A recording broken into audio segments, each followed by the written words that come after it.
everybody. All right, we're going to do the rear spool gear and main gear installation on this LCRD AE86 modification / upgrade. First step, take the body off.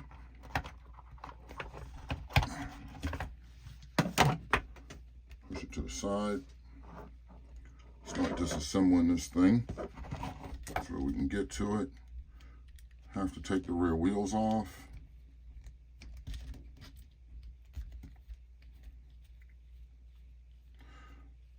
These parts came from AliExpress. Once again, like I said in my previous video. And there's not a lot of sellers on any other site other than there. So please be careful who you order from, so that you actually do obtain what you want or what you order. So we took the wheels off. Next step, we're going to take this upper control arm ball in off. That pops right off. Fold it up. Do the second one. Same thing. Okay, up and out of the way.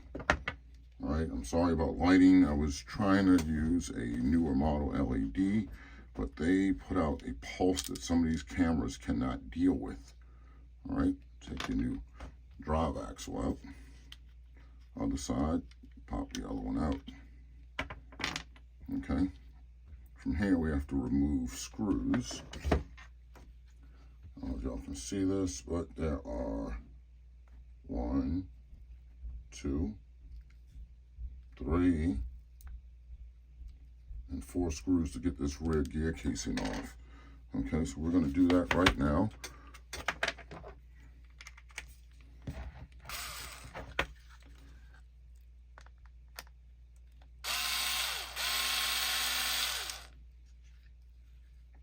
Okay, that just went somewhere.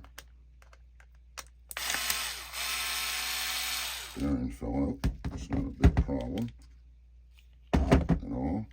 You're going to have stuff falling out and going places. Just make sure you're on a surface where you're not going to lose anything, okay? You want everything that falls out or comes off to be in a place where you can obtain it easily. If you're in a room where you have a wood floor or something where things can disappear, get a magnet. The bigger the better. Find an old speaker. It doesn't work. You can find those all over the place. Break the magnet off, charge your screwdrivers and or any other items you may have, charge them, okay? Put them on a magnet, leave them there for days. It'll magnetize them, all right? So next, we are gonna take the screws out of this gearbox. 1, 2, 3, 4, because we wanna get rid of this rear spool that's in here that's plastic and make it metal.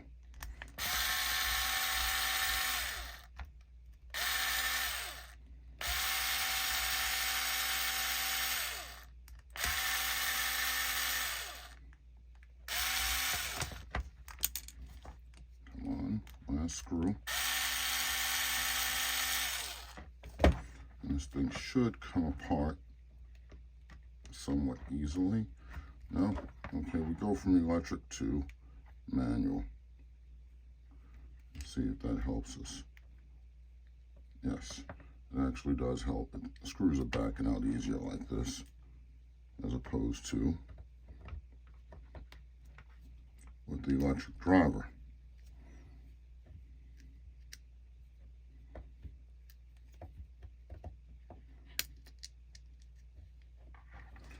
Another screw. There's 2, 3, and number 4 is in the rear. And this one was a little goofy the first time I took it apart. It's like it wasn't actually, it's not holding. Okay, there's our gear casing. Okay, and it's funny, this is the only body chassis kit that supposedly comes with this. All right, because they're all the same, all the chassis on, you know, most of these, between the RX-7, the NSX, and the Corolla. They're the same, all right? So we have that open. So we're going to set that aside for a moment. Now I want to go into this, okay? That little gear set spool. All right, it's a little funny. They gave me a bunch of little ball bearings that are in there. They are not going to stay in. You have to put gear lube, well, differential lube, grease, something in here to get these little things in. All right, there's 8 of them in there. Put something on it before you try to insert these little bearings, ball bearings, so they don't pop out. Okay, so they give you 9 of the bearings, and you only need 8, but as small as they are, they should give you more. You have 2 washers, okay? One on either side. Just note, one washer has a flat spot in it. If you can see that. Make sure that the one you put that has the flat spot in it, it goes with the hub that has a flat spot on it, and this one has a little flat spot on the left side right there. You want to line that up so that it sits in here pretty decent and flush. If it's not flush, it's not going to line up properly, so let's do that. Okay, that is on the top side, bam, that's flush. Okay. The other one is just completely round. It doesn't have a flat. Actually, this one has a flat spot on it also. Really? I didn't notice that at first. That's why they make glasses. You know? Get them to both go in. One side's threaded, one side isn't.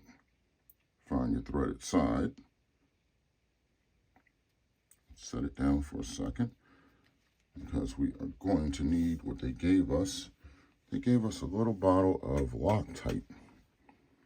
Okay, I'm not using theirs. They gave me a blue one and a little red one, which is around here somewhere. I'm not using theirs. I'm going to use mine. Doesn't take a lot of this stuff to make something hold, but you want to make sure you get it right. So let's find out which side has the threaded end. Is it this side? Yep. It's the threaded side. We're going to take just a tiny bit of thread lock on this screw, nothing crazy.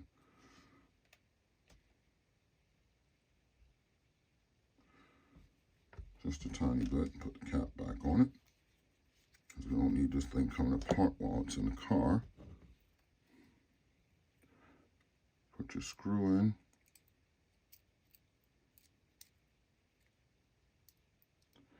If it'll line up,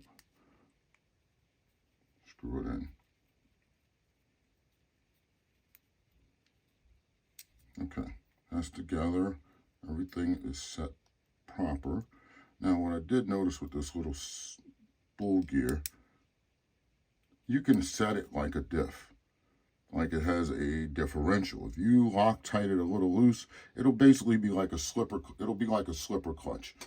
If you don't tighten this down fully, it'll be like a slipper. The gear can spin, and these will eventually catch. I wouldn't suggest doing that though. Okay, so there's that. We have that in. We're going to pull this main one out. Actually, we have to take the other 2 out that we have to install. So let's pull the first one out. Okay, this is the first one. We'll open our pack up with our 2 metal gears.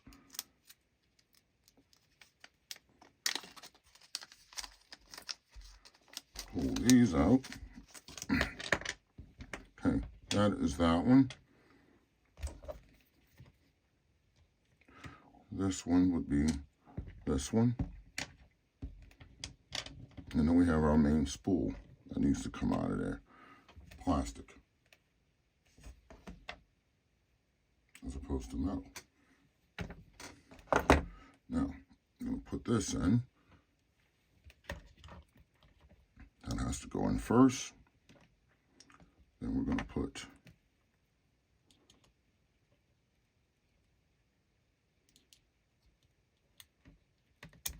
that one in. Lock it down like that. Make sure your shaft is showing. Then we're going to put this one in.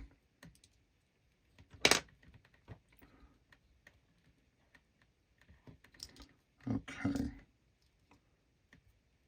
Is there something funny about that? No, it goes on. You just have to play with it a little.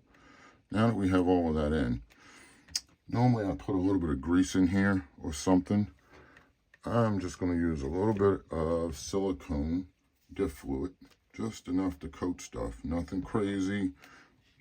I don't want this thing like wet.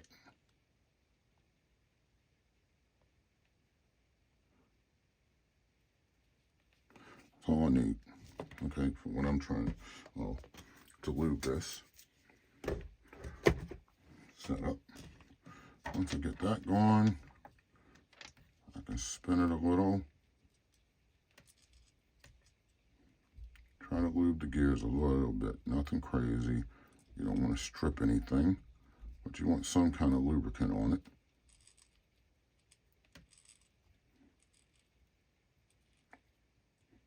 And as it spins, it'll actually lube itself up. Put the case back on, pops right on. Find a little screwdriver. Tighten this rear one up that doesn't do a whole lot. Magnetized screwdriver that did not come that way. Like I said, get a nice magnet. Bigger the better, or more powerful the better. It doesn't have to be big. A lot of people are dealing with rare earth magnets and stuff. They work good too. Just set your tools you want or need to have magnetized on them. The longer you leave them, the stronger they'll become.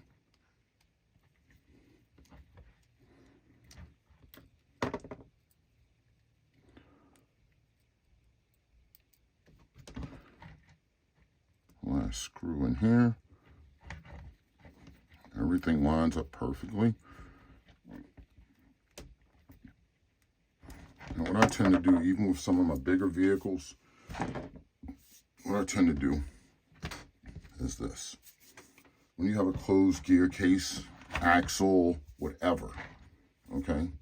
If you have a point where there's no gears touching anything, you have an open spot, I tend to drill a little hole in it with a small drill bit, all right? Find yourself a rubber plug or something you can put in it. I've done it on axles, I've done it on gearboxes, and I drill a small hole, find a little push plug, grommet, whatever you can find, okay? And make a loop point. So you don't have to tear it apart all the time, but make sure you do it to the point you can put a screw or something in it to seal it. That way you don't have to tear things apart to lube them later. It helps. So now we're going to bolt this thing back in.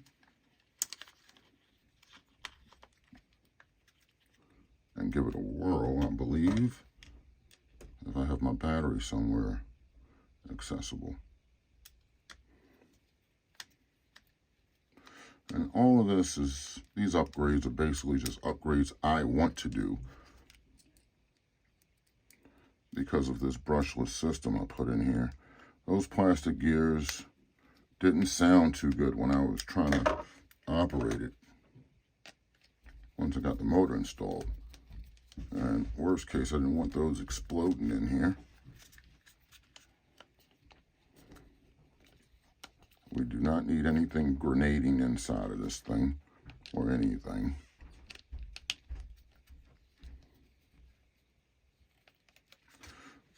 I mean, we have enough problems with automobiles having that kind of problem all the time because of lack of care due to manufacturing processes. And these manufacturers know who I'm talking about, okay? Over the last 20 years, automobiles have gotten horrible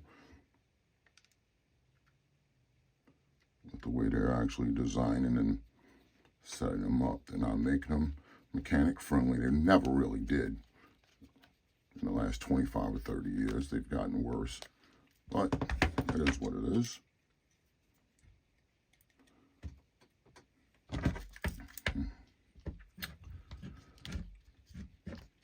Last screw.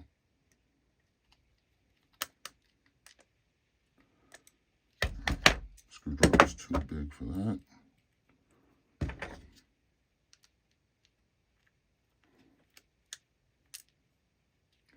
There's another bearing that fell out. And like I said, I told somebody, I said in my other video, you know, put a little glue, Elmer's or something on them if need be, if you have to. I haven't done that because I wasn't anticipating that happening like that. Drop my little axle back in, not on the table. Lift up the control arm. Put the new axle in so it catches. There we are. Control arm locked in place. Outer bearing. Ooh, outer bearing, I'm sorry folks. Axle. Drop it in. Line it up the best you can. It's a two-slotted axle or spool hub. Lock it in. Upper. Wheel.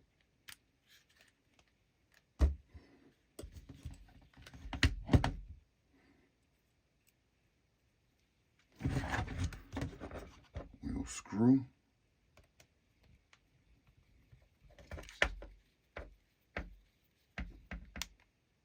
Tight as you can get it. They gave me Loctite for these also, for these wheels and the hubs to hold the screw, and I guess they had thought about they'll back out. You tighten them down tight. Now that we have bearings in it, you shouldn't have much of a problem with this, at least on the rear, I'm thinking.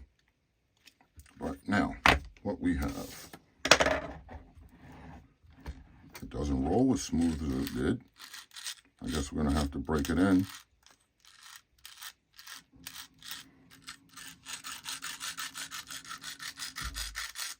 But that's just a little break-in drive. Will help this thing actually do a lot better. It should. But that was a rear gear installation. All right. Once again, LDRC parts from AliExpress. The rear hub or spool gear was about $12 with shipping, $15. Somebody on Amazon selling them for like 20 or 30 bucks, 25 or 30 bucks or more. Okay. The two little gears had to come from AliExpress. Somebody selling LDRC parts. Once again, they were like $5. But anyway, any questions or advice, whichever, leave a comment and keep playing with your RCs, folks. Thank you.